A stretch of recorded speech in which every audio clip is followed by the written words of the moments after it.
Aujourd'hui, les États-Unis et Israël ont lancé une offensive militaire majeure contre l'Iran.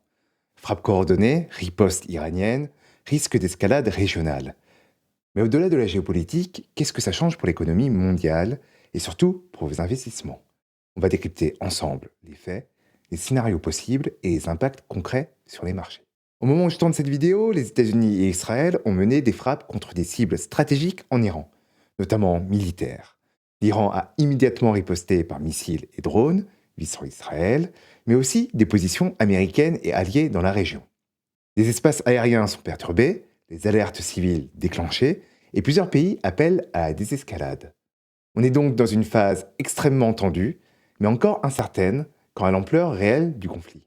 Pour comprendre pourquoi on en est arrivé là, il faut regarder trois niveaux: stratégique, géopolitique et intérieur iranien. D'abord, le dossier nucléaire. Depuis des années, l'Iran enrichit de l'uranium à des niveaux de plus en plus élevés, officiellement pour un usage civil, mais pour Israël et les États-Unis, le risque d'un basculement vers une capacité militaire est une ligne rouge. Enfin, les capacités balistiques iraniennes. Le pays a massivement investi dans des missiles à longue portée.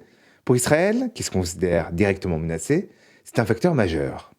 Mais il y a aussi un élément souvent sous-estimé, la situation interne en Iran. Ces dernières années, le pays a connu des vagues de manifestations importantes liées à la crise économique, à l'inflation, aux restrictions sociales et à une profonde défiance envers le régime. La réponse du gouvernement a été une répression sévère, arrestations massives, restrictions d'accès à Internet, condamnations lourdes. Et historiquement, quand un régime est fragilisé, il peut avoir intérêt à durcir le ton à l'extérieur pour consolider le pouvoir. On a donc une combinaison explosive, tensions militaires accumulées, négociations diplomatiques qui échouent, pression interne et méfiance stratégique totale. Ce qui se passe aujourd'hui n'est pas un accident, c'est l'aboutissement d'années d'escalade progressive. La vraie inquiétude des marchés, ce n'est pas seulement l'affrontement direct, c'est la possibilité que d'autres acteurs entrent dans le conflit. La Chine et la Russie ont des intérêts stratégiques dans la région. Elles ne veulent pas une guerre totale, mais elles ne veulent pas non plus voir l'équilibre régional basculer en faveur des États-Unis. Si le conflit s'élargit, on change totalement d'échelle. Trois scénarios principaux se dessinent. Premier scénario, conflit contenu, frappe limitée, tension forte, mais pas de perturbation majeure du commerce mondial. Deuxième scénario, escalade régionale, notamment autour des infrastructures énergétiques ou du détroit d'Ormuz. Troisième scénario, conflit prolongé avec implication indirecte ou directe d'autres puissances. Là, on entre dans un choc économique plus sérieux. Le pétrole est le premier baromètre. Environ 20% du pétrole mondial transite par le détroit d'Ormuz. Si cette zone est perturbée, même partiellement, les marchés anticipent immédiatement une tension sur l'offre. Et quand l'offre est menacée, les prix montent. Une hausse durable du Brent pourrait relancer l'inflation mondiale, ce qui aurait un impact direct sur les taux d'intérêt et donc sur les valorisations boursières. Certaines valeurs disponibles au PEA peuvent être intéressantes à surveiller. Total Energy, une major intégrée avec un dividende solide, et aussi une forte génération de cash. Ou encore Ruby, stockage et distribution énergétique, ou bien Valorec, qui est plus spéculatif lié aux investissements dans l'exploration pétrolière.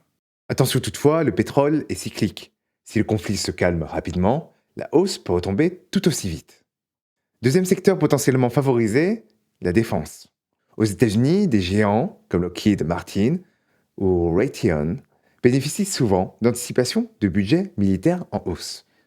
Au niveau des actions disponibles sur le PEA, on a un Thales, Action de défense, cybersécurité, radar, Safran. Ici, on serait sur une exposition militaire et aéronautique, ou encore Airbus, si on regarde au niveau de la branche défense et spatiale. Dans un monde plus instable, les États renforcent leur capacité de défense et ces entreprises peuvent en bénéficier. En période d'incertitude, les investisseurs cherchent des actifs refuges. L'or est l'exemple classique, et j'en ai déjà parlé dans une précédente vidéo. Il a déjà fortement progressé ces derniers mois. Donc oui, s'exposer à l'or peut rester pertinent comme diversification stratégique, mais ce n'est plus une opportunité bon marché. Il faut le voir comme une assurance portefeuille, pas comme un trade évident. À court terme, les marchés réagissent émotionnellement.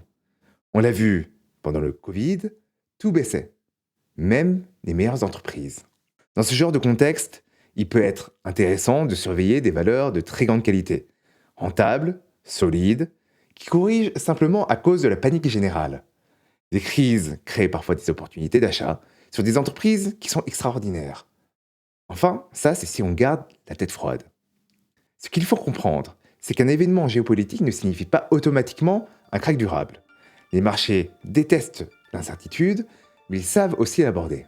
Le véritable risque serait une perturbation prolongée du pétrole, relançant l'inflation mondiale et forçant les banques centrales à maintenir des taux élevés plus longtemps. C'est ce scénario qui pourrait réellement peser sur l'économie réelle. À court terme, la volatilité peut créer des opportunités. À moyen terme, certains secteurs comme l'énergie ou la défense peuvent surperformer si les tensions s'installent. À long terme, tout dépendra de l'inflation et de la politique monétaire. Et évidemment, ce que je partage ici est une analyse personnelle, à but pédagogique et informatif. Ce n'est en aucun cas un conseil en investissement. Voilà, c'était tout pour moi, pour cette analyse de la situation entre les États-Unis, Israël et l'Iran, et de ses implications potentielles sur les marchés la semaine prochaine. Dites-moi en commentaire ce que vous surveillez le plus en ce moment, et si cette vidéo t'a aidé à y voir plus clair, je te laisse liker, t'abonner, activer la cloche, et on se retrouve très vite pour une nouvelle analyse marché. Je te remercie d'avoir vu cette vidéo, et je te dis à très bientôt.